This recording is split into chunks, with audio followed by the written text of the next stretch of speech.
Hey there, Ryan Reynolds here. It's a new year, and you know what that means. No, not the diet. Resolutions. A way for us all to try and do a little bit better than we did last year. And my resolution, unlike big wireless, is to not be a raging and raise the price of wireless on you every chance I get. Give it a try at mintmobile.com/switch. $45 upfront payment required, equivalent to $15 per month. New customers on first 3-month plan only. Taxes and fees extra. Speed slower above 40 gigabytes on unlimited. See mintmobile.com for details.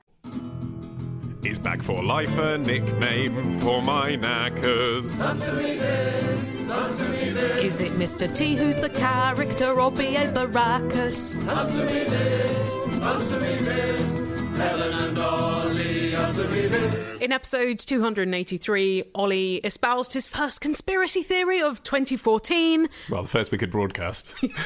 Listener Joseph has written in to explain your qualms about Christopher Lee's lack of close-ups in The Hobbit Part 1. Okay, I did specify explicitly that I didn't care, but, you know, maybe I will care when I hear the answer. Yes. Okay. He says, when filming The Hobbit, Christopher Lee actually filmed his scenes in Pinewood Studios, in Britain, not in New Zealand, and was added into the scene with Kate Blanchett and Ian McKellen. Well, that actually is very interesting. That's a good explanation. So I guess he's quite old and New Zealand is quite far away. It's a really long flight. So they wanted him in the film, so they did it that way. And actually, the reason I like that bit of feedback, Joseph, is you have affirmed my own intelligence to me, because I noticed that from watching it. Congratulations. I noticed just from watching, I hadn't read any fan forums, I didn't know that. I watched the scene and I thought, isn't that weird? You can't see Christopher Lee's face very much. What's going on? You smelt something was up. Exactly. You just didn't know what. I did. Also, apropos of last episode, Stephen has written in to say, I don't think you've ever had so many stupid questions in one episode before.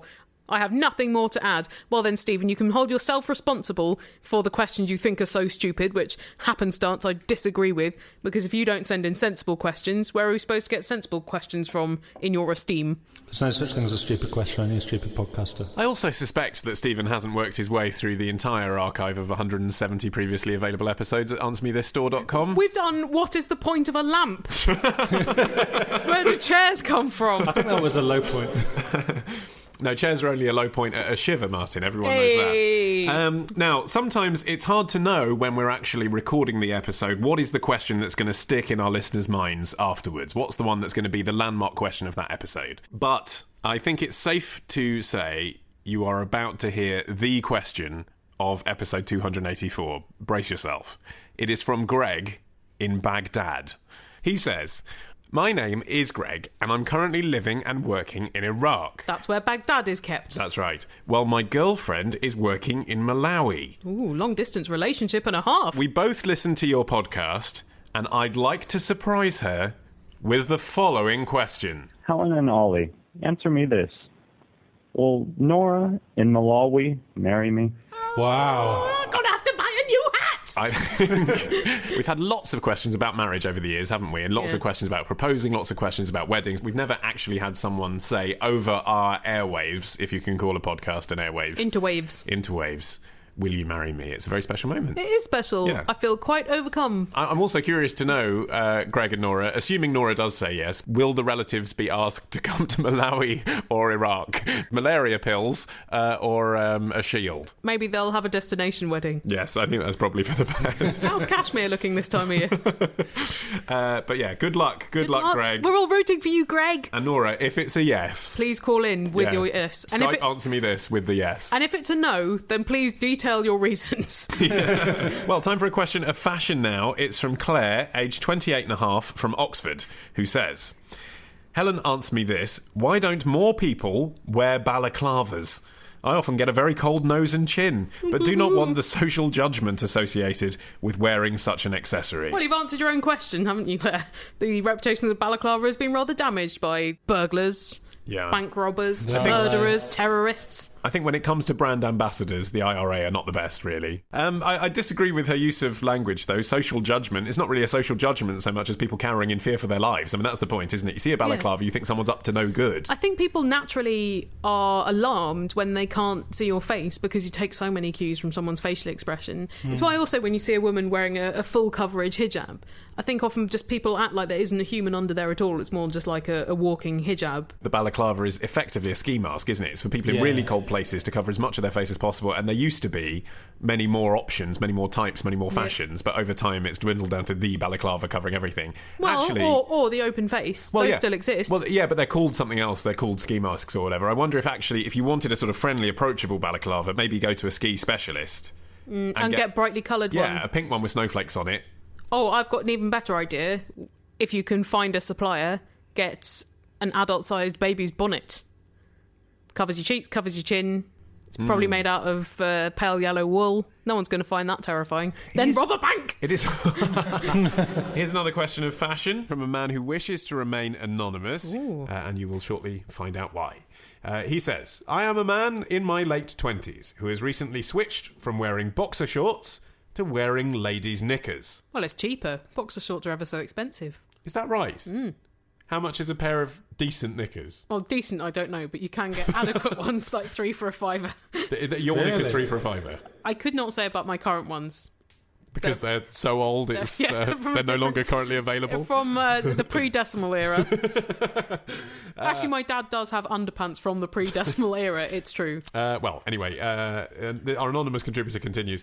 I prefer ladies' knickers as they are more comfortable, both in style and the material used. Really? Where is he getting these knickers from that are not like made of itchy lace or something? Yeah, I enjoy being able to wear something more colourful and pretty than boring men's underwear. Yeah, now I think we can all get behind that comment. Yeah, getting on to the real reason here. Although Martin has some very colourful and pretty boxer shorts, don't you, Martin? Yeah, I try and choose pretty patterns. I have no particular desire to wear any other articles of women's clothing. It's just an underwear thing. My girlfriend is entirely not bothered by this.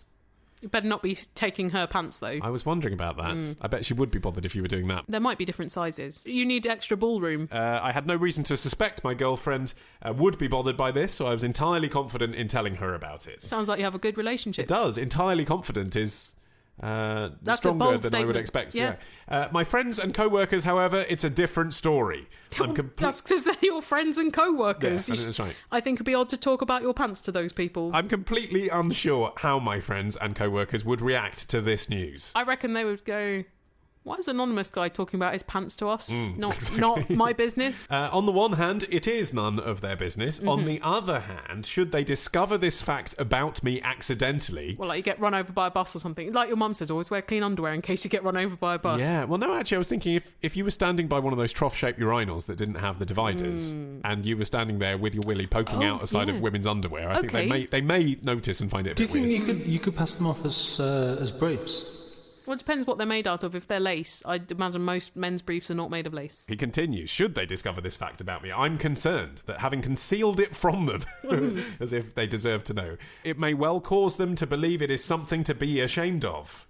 I believe it should be seen as no different from a woman wearing clothes tailored for a man, which is fairly commonplace. Very true. He says, I have various personality traits also that would be conventionally associated with women.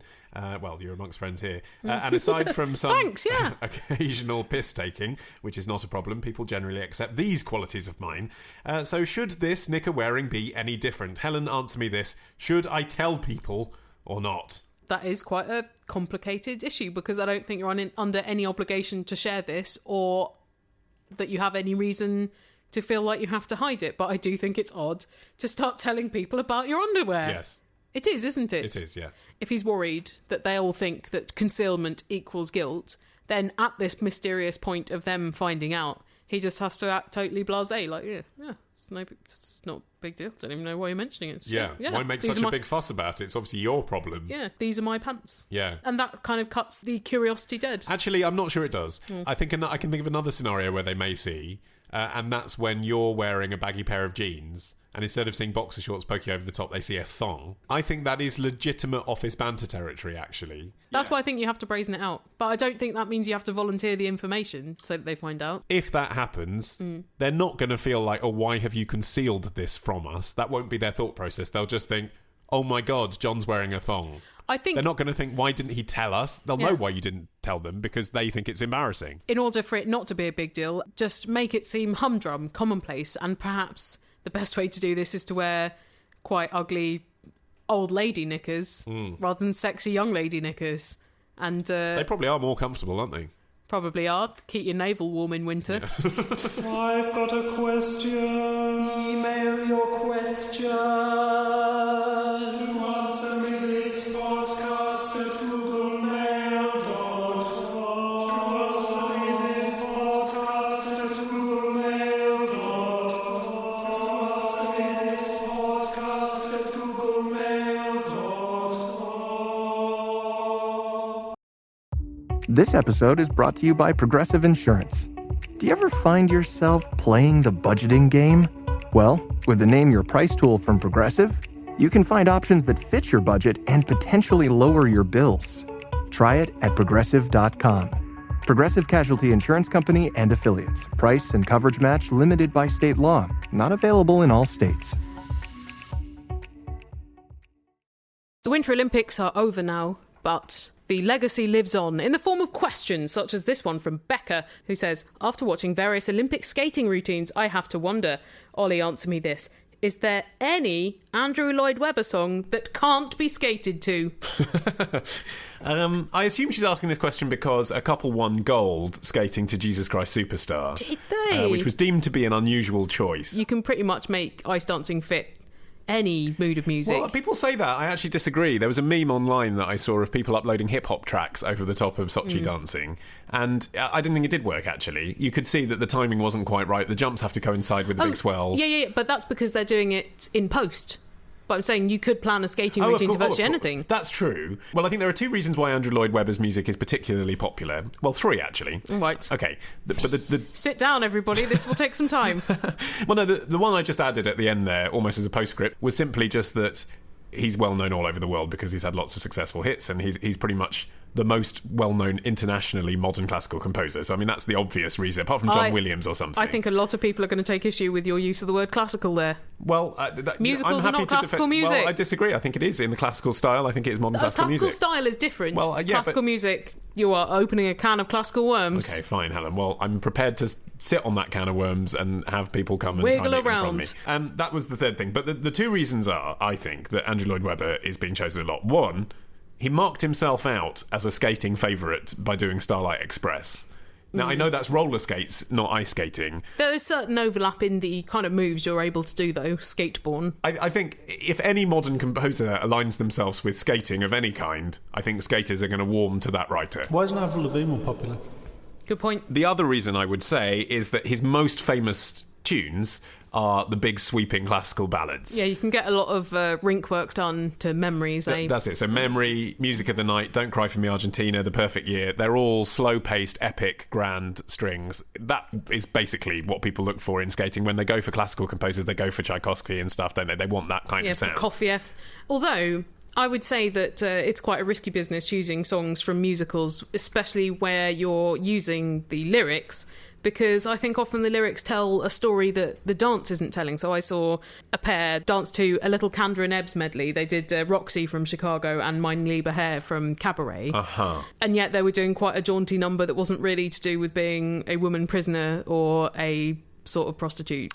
I think it's true to say that the songs from musicals have more of an association with their original narrative than pop songs in general, where people are used to reinterpretation or not listening to the lyrics very carefully. But on the other hand, I don't see why the same rule can't apply. A song's a song, you know, if you can reinterpret it, so it isn't about that. What you're pointing out is that they weren't successful at reinterpreting it, if you like. Well, I think if they'd taken the lyrics off and just had the instrumental, it would have been fine. Maybe, although there was a girl, 15-year-old girl, who skated to the theme from Schindler's List. A lot of people saying that was inappropriate. Now, that doesn't have any words to it. Did anyone do the Requiem for a Dream theme?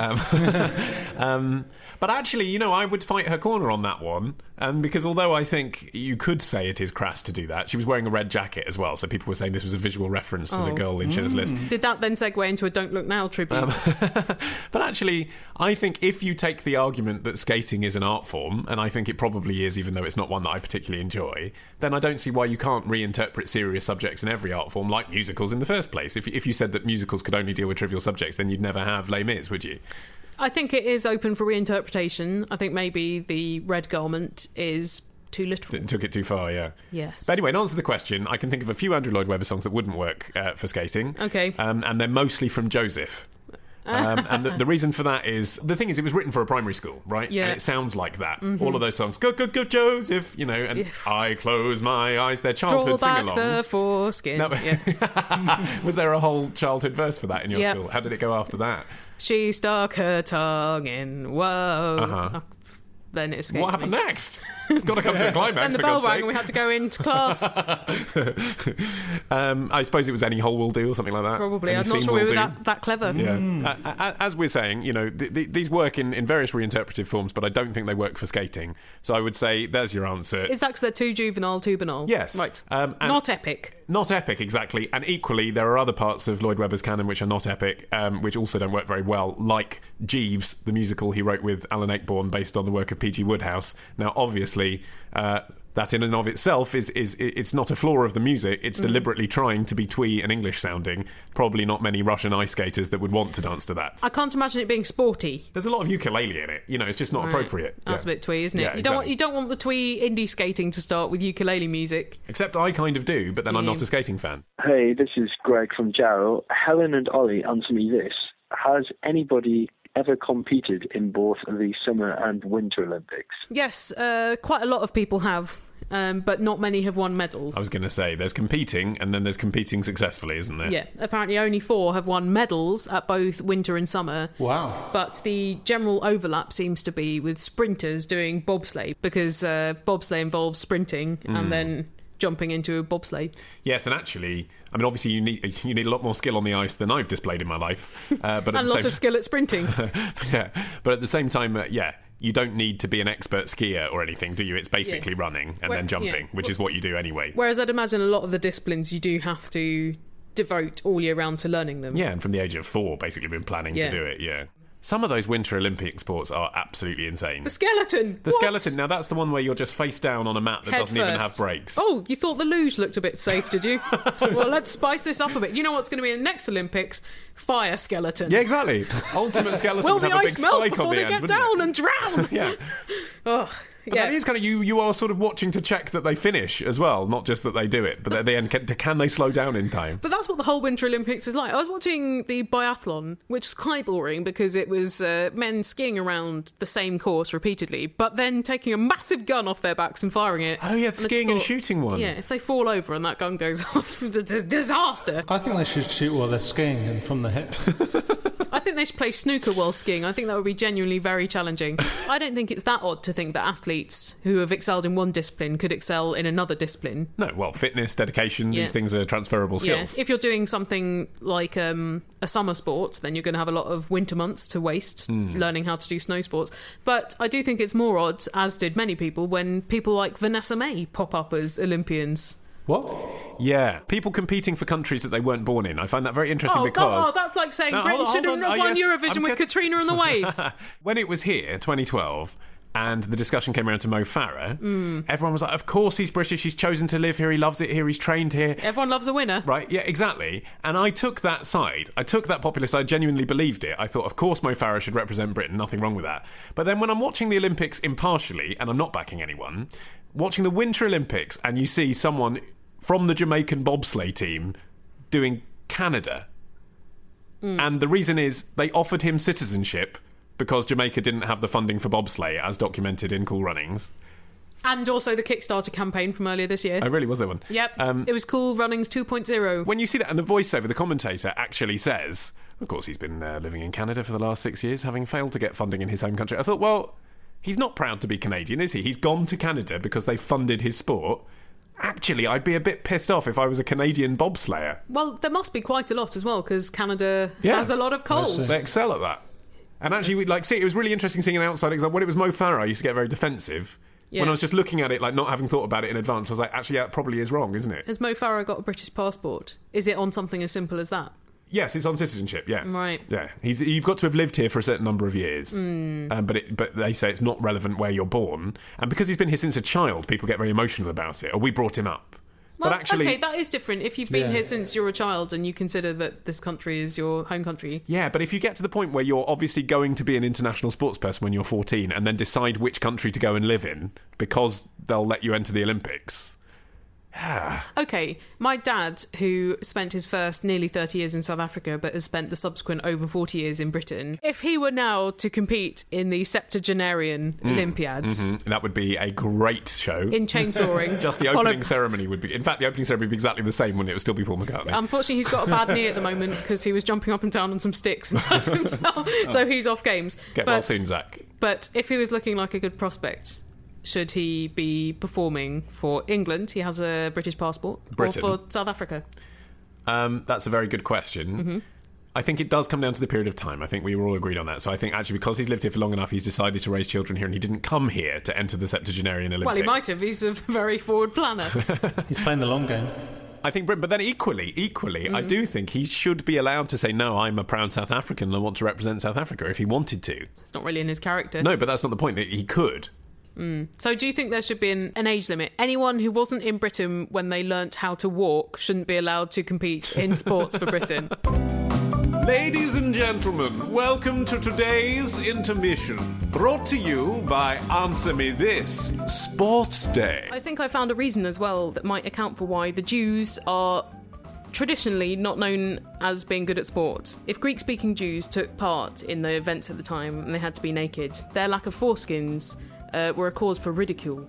So often they wouldn't compete just because they didn't want to be jeered at for not having what hack-brained theory does that bring that through to the 21st century and why Israel doesn't do very well in the Olympics? Well, because they haven't had 2,500 years to practice. It's more aerodynamic not having a foreskin.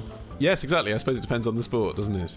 Well, maybe that's why the Greeks didn't want to compete against the Jews. They're like, they've got an unfair advantage. And sometimes the Jews, to avoid getting teased, they would wear a fake foreskin made out of lamb's guts. Wow. I don't even know where you'd buy lamb's guts. Butcher? Yeah, they use them a lot for sausage making, haggis skin. You could just buy a haggis and then empty it out and then trim it to foreskin. Oh, brilliant. Something to eat and a circumcision guard. Why are you putting your penis into a haggis is a sentence you never want to hear your girlfriend say. Well, there's a perfectly reasonable explanation this time, dear. It's so I won't be laughed at, obviously. To hear the rest of Answer Me This Sports Day or any of our other albums, visit answermethisstore.com. Listeners, harness the power of your voice to ask us a question via our phone line by dialing the following number. 02081235877. Or by Skyping Answer Me This. Let's hear who's been in touch. Hi, this is Danny from Stoke.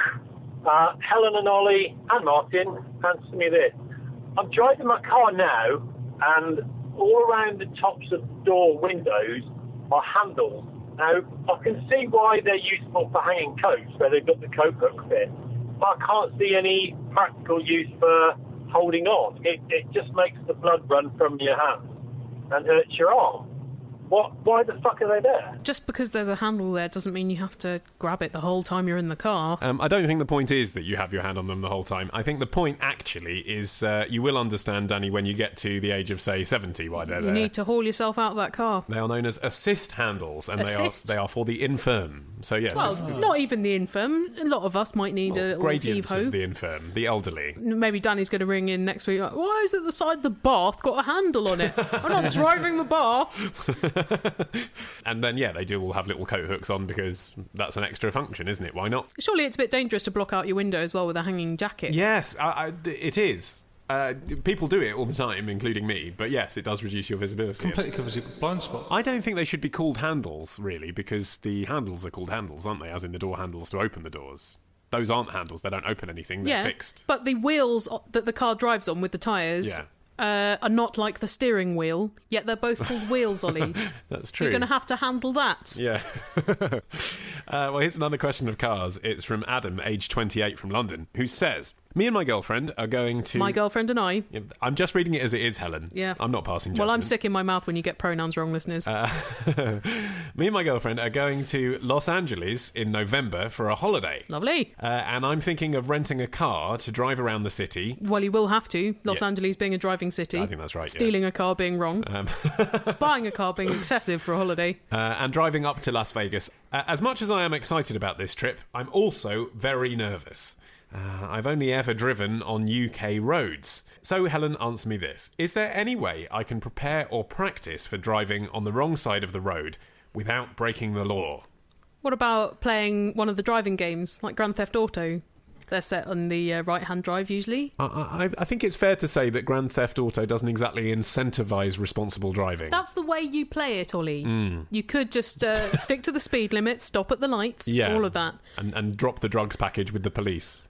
Yeah. Yeah, maybe you could. I don't know. Go to see some museums, perhaps. I think actually, though, and I'm not a driver, but if you're driving in a car where your driving seat is on the left-hand side, it will seem relatively natural to be in the right-hand lane. I think there are other things about driving in America that will confuse you, like the fact that you're allowed to make turns during red lights, but only sometimes, and the fact that other drivers drive right up your arse. They don't observe the 7 car lengths thing there. You could perhaps book a racetrack if you're very serious about this. Yeah, that's a good idea. Or a large private estate. That'd probably be kind of fun anyway. Wouldn't they just have a trip to France for a weekend? It's actually quite a sensible suggestion, yeah. And a little mini break, because November is a long time to wait for a holiday. Yeah, and stock up on wine whilst you're there. Or could you go to an empty car park in the middle of the night and practice making turns?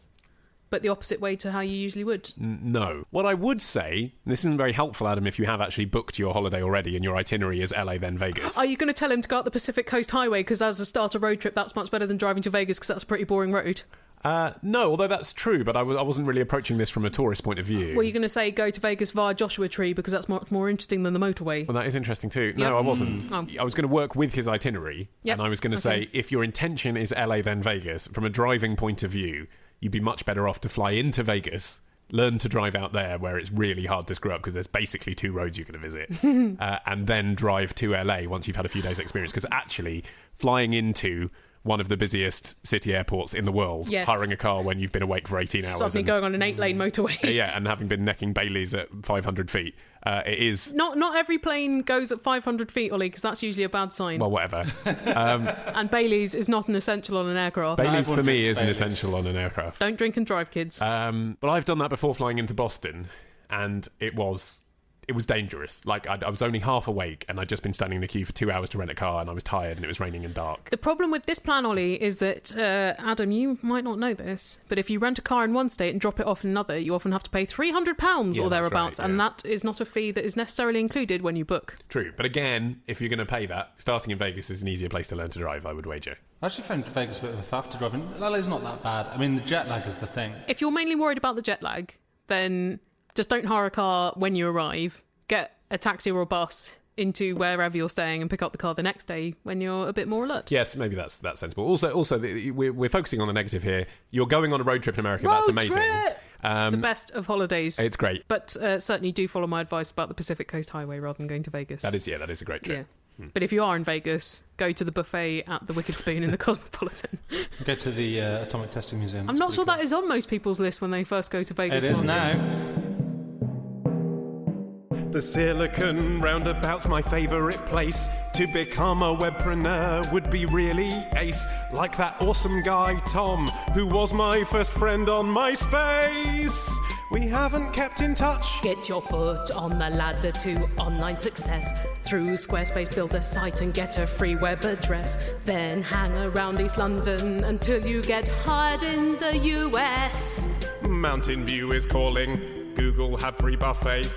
Thank you very much, Squarespace, for bankrolling this episode of Answer Me This. Yes. Nice of you. You've been very kind to us once again. Thank you, Squarespace. And if you would like to be kind to yourselves, listeners, and create an awesome website for your business or your project or your school thing. Or just your weird internal monologue brought out for the internet to enjoy. Just a collection of your selfies, because people are that self-absorbed these days, aren't they?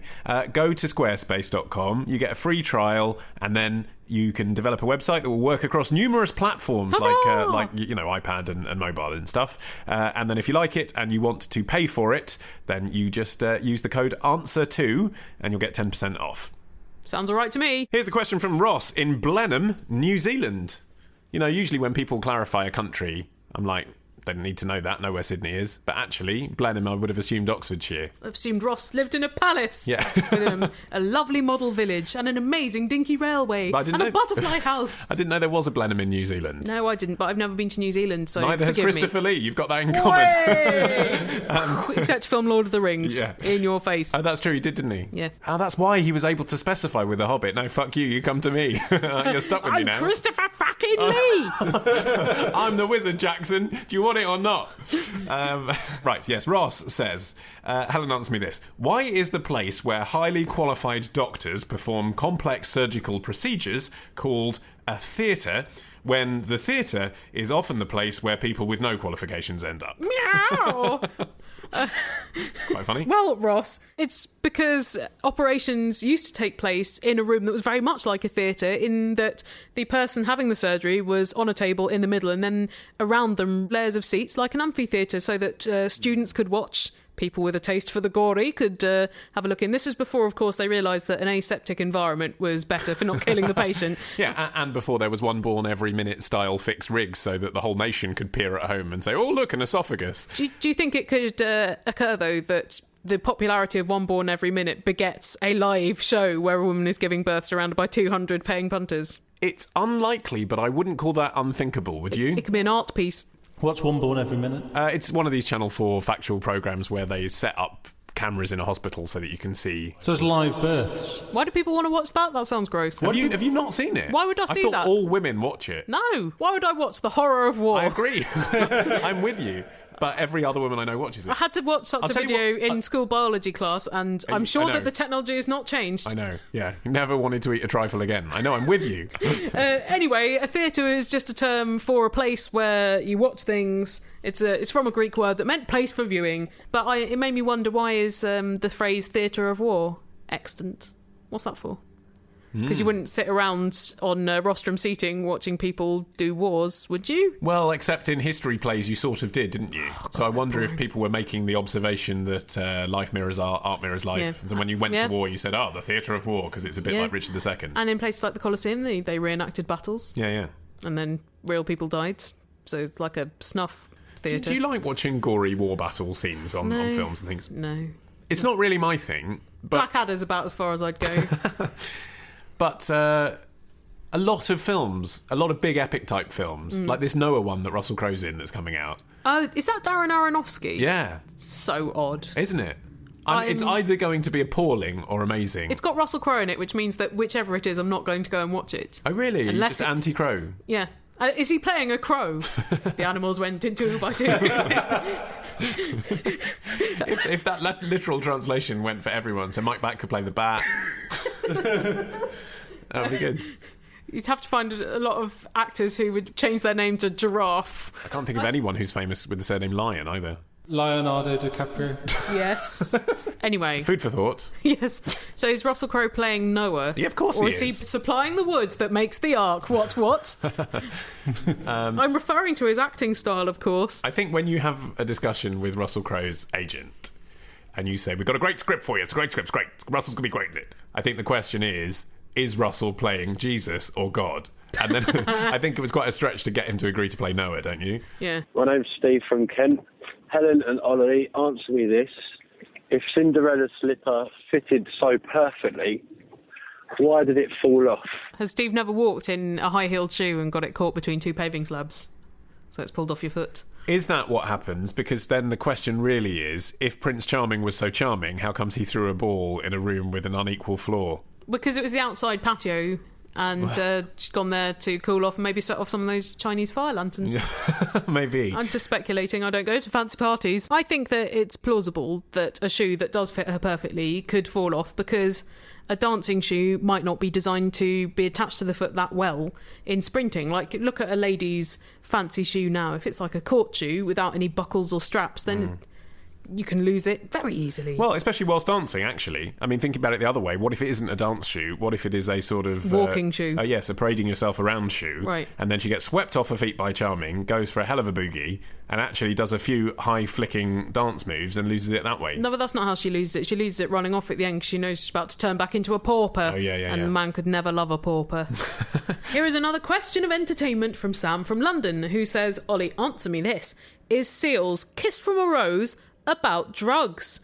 I never really gave it much thought until I noticed the lyric, did you know when it snows my eyes become large? Yeah. Is this a reference to pupils dilating when people snort drugs? I'd never thought about it until literally now, but that sounds plausible.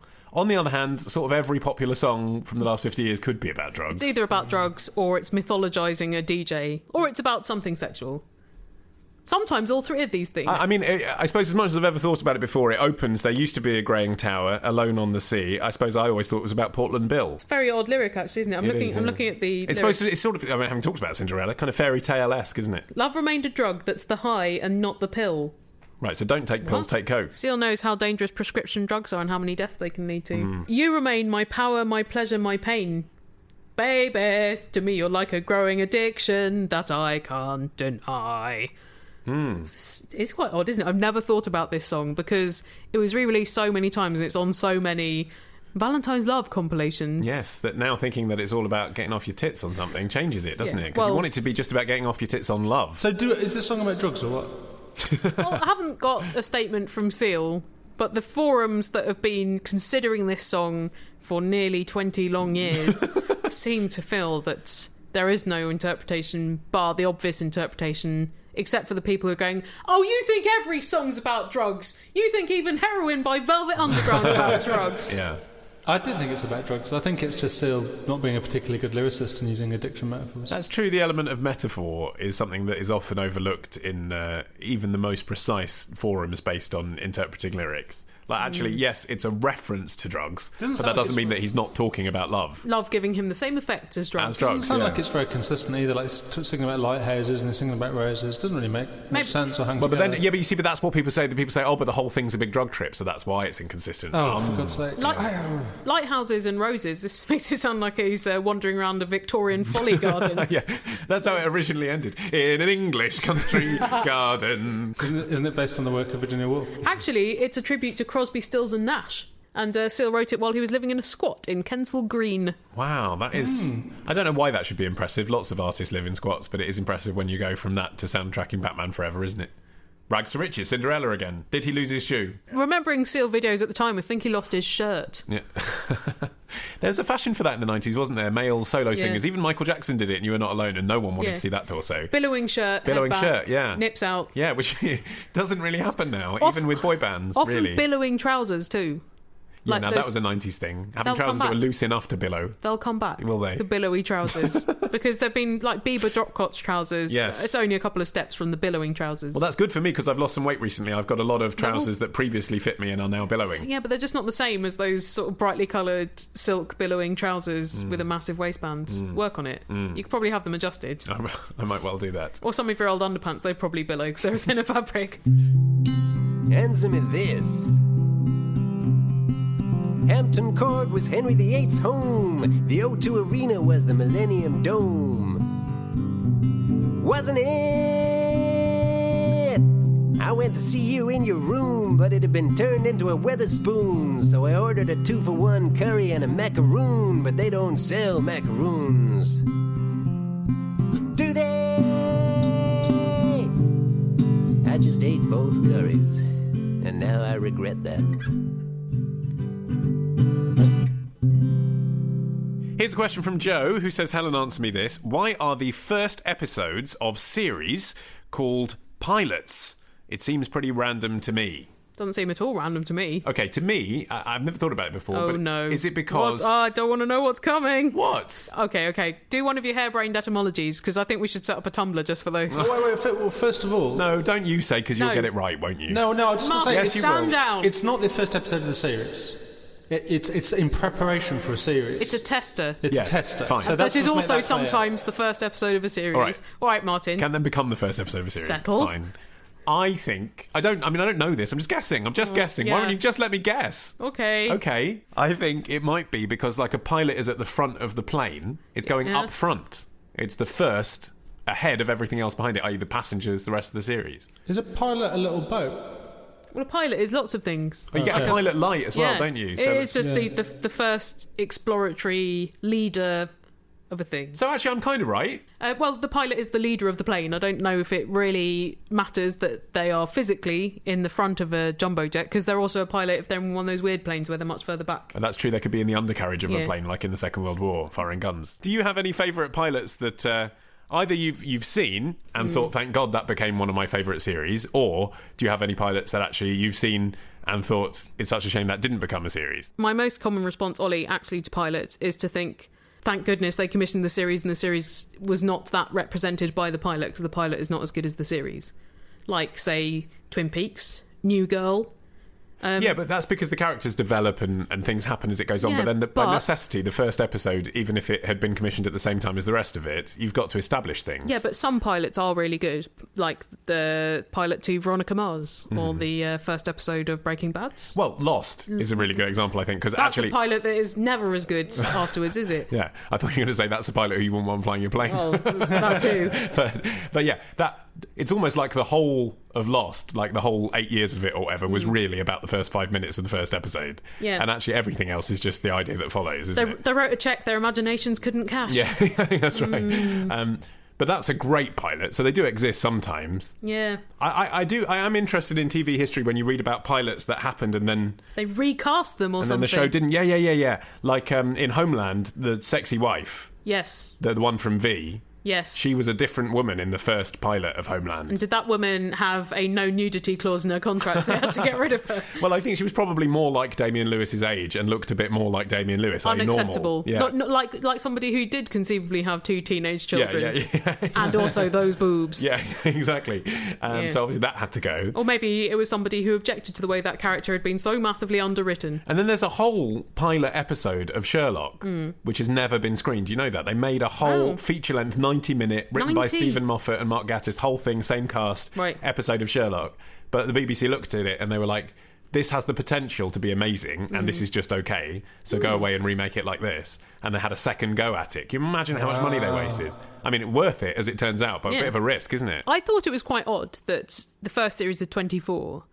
they had 8 episodes commissioned, even though the format requires you to go ahead and commission a full 24-episode run. A lot of money, though, isn't it? It is, but then you're like, well, we're commissioning a show that is over 24 hours of the day. It's called 24. I know, it's not called 8. It's not called Working Day. What was that one that had a really high concept with Joseph Fiennes? And it was about... Flash Forward. Flash Forward. What happened in that? Exactly. I only saw the pilot of that and I thought, oh, that's moderately diverting, and never went back. So everyone did that. Everyone watched the pilot because it was so high concept. The idea was everyone in the world, apart from a few key characters, and obviously that's the twist as it goes along, everyone in the world blanks out, wakes up, and they realise that what they dreamt was what their life was going to be in a certain period of time. I can't remember, in a month's time or a year's time. Yeah, something like that. So they found out what's going to happen to them, and for some people they found out that their husband or wife is dead or is gay or they've got a secret love child, or they're still Joseph Fiennes.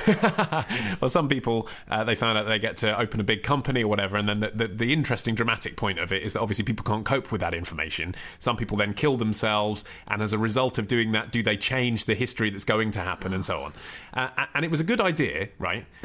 Probably a bit overcomplicated in a way. And you could just give yourself concussion and hope that you'd get mild amnesia and just forget about that rather than kill yourself. I think I'm right in saying that effectively they did the equivalent of cancelling 24 after 8 episodes on that one. So it set up this ridiculously high concept that could only actually be resolved after about 5 years worth of the show. And they never got to the day and they itself. No, exactly. Although I don't know how it finished because everyone stopped watching after about 5 episodes. Although once you did get to that day, what would subsequent series do? Yeah, exactly. Well, that's the issue with Homeland, isn't it? Homeland really is a one-series idea. They really stretched it at 2, and by 3 you're just like, come on now. This is at best a 4-hour idea. Stinky. Yeah. Well, listeners, that brings us to the end of Answer Me This, episode 284. But for us to have things to talk about in Answer Me This 285, we need your questions. Or to read a book occasionally. But it's probably easier for you to send us questions, and you can do that via email, phone, or Skype. And all of those contact details are on our website, AnswerMeThisPodcast.com, where you can also find the links to follow us on Twitter and Facebook. And remember, if you want to buy our classic episodes, our first 170 episodes, or any of our albums, or our apps, all of those are on our sister site, AnswerMeThisStore.com. Sibling site. Yeah, sibling site. Now you know what it's like to have a sibling, Ollie. Finally. I had to build myself one using Squarespace. Well, dreams are my reality. Wait for there to be a storm so the electricity can reanimate. Well, see you next episode, listeners. Bye! Helen and Ollie.